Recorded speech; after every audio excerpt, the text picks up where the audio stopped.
Assalamualaikum warahmatullahi wabarakatuh. Sebelumnya izin memperkenalkan diri. Nama saya Emma Anggraini, NPM 191004142 dari kelas reguler B, jurusan Ilmu Pemerintahan, Fakultas Ilmu Sosial dan Ilmu Politik. Baik, untuk memenuhi tugas ujian akhir semester mata kuliah Politik Keuangan Negara, di sini saya akan menanggapi pertanyaan dari dosen Pak Budi Kurniawan mengenai apa rekomendasi kebijakan dalam rangka mengentaskan masalah COVID-19 di Indonesia dari sisi kebijakan fiskal. Tidak hanya menyertakan pendekatan teknokratis, ekonomis, tetapi juga menyertakan pendekatan politis. Baik, simak jawabannya berikut ini.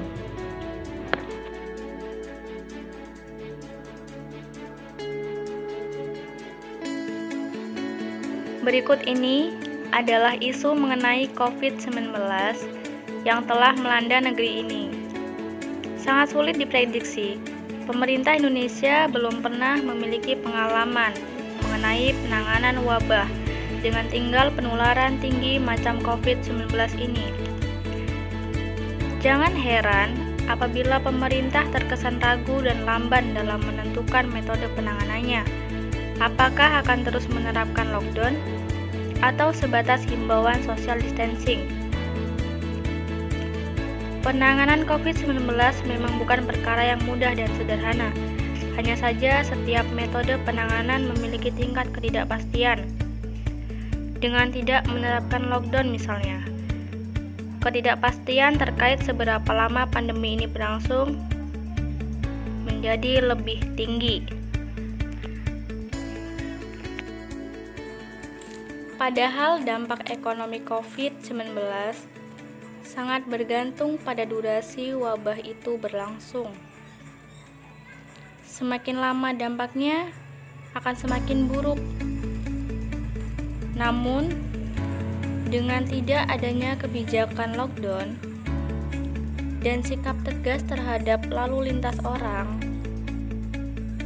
perkiraan tersebut berpotensi meleset.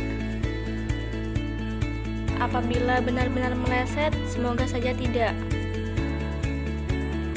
Dan yang terjadi adalah skenario terburuk bahwa pandemi berlangsung lebih dari 6 bulan. Maka asumsi dan target yang ada pada perubahan APBN sebelumnya menjadi tidak relevan. Kehadiran wabah ini membuat pemerintah patah semangat dan kehilangan orientasi untuk melakukan pemulihan ekonomi.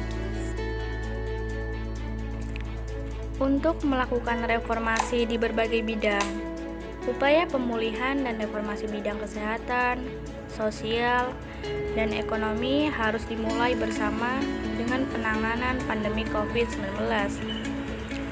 Dengan demikian, kebijakan ekonomi makro dan arah kebijakan fiskal di tahun 2021 akan berfokus pada upaya-upaya pemulihan ekonomi, sekaligus upaya reformasi untuk mengatasi masalah fundamental ekonomi jangka menengah panjang dan per PPU 1 tahun 2020 tentang kebijakan keuangan negara dan stabilitas sistem keuangan untuk penanganan pandemi corona dan dalam rangka menghadapi ancaman yang membahayakan.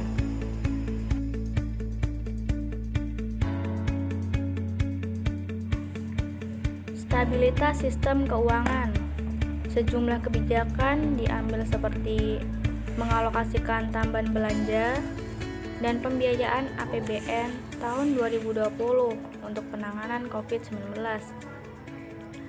Untuk keperluan tersebut, pemerintah perlu mengucurkan anggaran sebesar 450,1 triliun yang selanjutnya akan diperuntukkan kepada sejumlah bidang penanganan, mulai dari kesehatan hingga dampak ekonomi yang ditimbulkannya, serta memperkuat kewenangan berbagai lembaga dalam sektor keuangan, bahwa implikasi pandemi corona COVID-19 telah berdampak antara lain terhadap perlambatan pertumbuhan ekonomi nasional, penurunan penerimaan negara, dan peningkatan belanja negara dan pembiayaan. sehingga diperlukan berbagai upaya pemerintah untuk melakukan penyelamatan kesehatan dan perekonomian nasional dengan fokus pada belanja untuk kesehatan, jaringan pengaman sosial, social safety net, serta pemulihan perekonomian, termasuk untuk dunia usaha dan masyarakat yang terdampak. Respon kebijakan keuangan negara dan fiskal dibutuhkan untuk menghadapi resiko pandemi coronavirus, antara lain berupa peningkatan belanja untuk mitigasi resiko kesehatan, melindungi masyarakat, dan menjaga aktivitas usaha.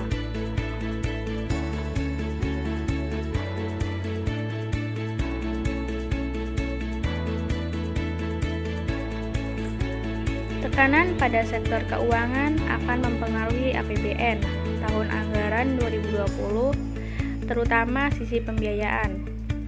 Perlu diketahui, peraturan perundang-undangan membatasi deviasi indikator-indikator makro APBN dalam koridor yang relatif sempit dibanding kebutuhan di masa penuh gejolak saat ini. Secara dampak sosial ekonomi, ada sekitar 1 juta orang dikategorikan nyaris miskin. Untuk itu, pemerintah daerah perlu memikirkan secara serius sehingga akan lebih mudah untuk diperhatikan.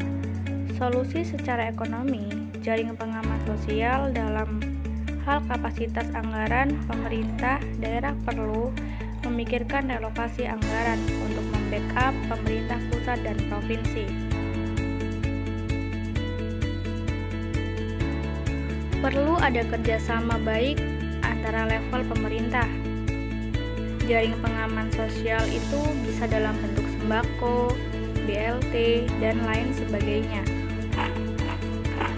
Dampak ekonomi ini adalah skenario terburuk jika harus menerapkan PSBB berkepanjangan. Kesimpulannya, setiap skenario pada dasarnya memiliki kelebihan dan kekurangan masing-masing. Di atas itu, kesepahaman setiap pihak bahwa pandemi COVID-19 serta gejolak perekonomian global adalah tantangan yang harus dihadapi dan diatasi bersama, merupakan poin yang paling utama.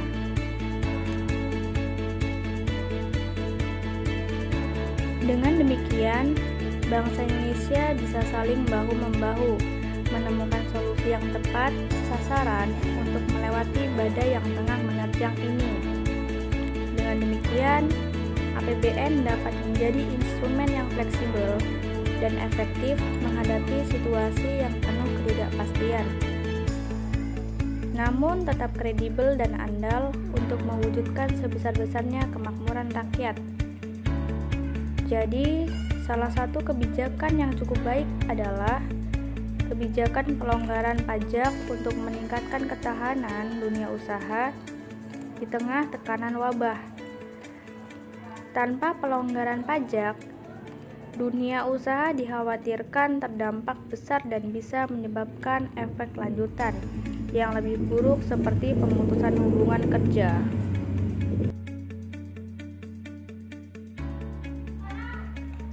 Selain itu, kebijakan pemerintah juga diharapkan dapat mendukung dunia usaha untuk terus beroperasi dalam memenuhi kebutuhan masyarakat. Apabila daya tahan dunia usaha kuat dalam menghadapi wabah, pemulihan ekonomi pasca wabah juga bisa teratasi lebih cepat. Oleh karena itu, pemerintah perlu melakukan relaksasi pajak seperti pemberian potongan pajak, percepatan pembayaran restitusi, dan penundaan pembayaran cicilan pajak kepada sektor-sektor lain, khususnya yang terkena dampak paling parah seperti sektor transportasi dan pariwisata. Terima kasih. Tanggapan dari saya, bila ada salah kata dalam pengucapan, saya mohon maaf karena kesempurnaan hanya milik Allah semata. Saya akhiri, wassalamualaikum warahmatullahi wabarakatuh.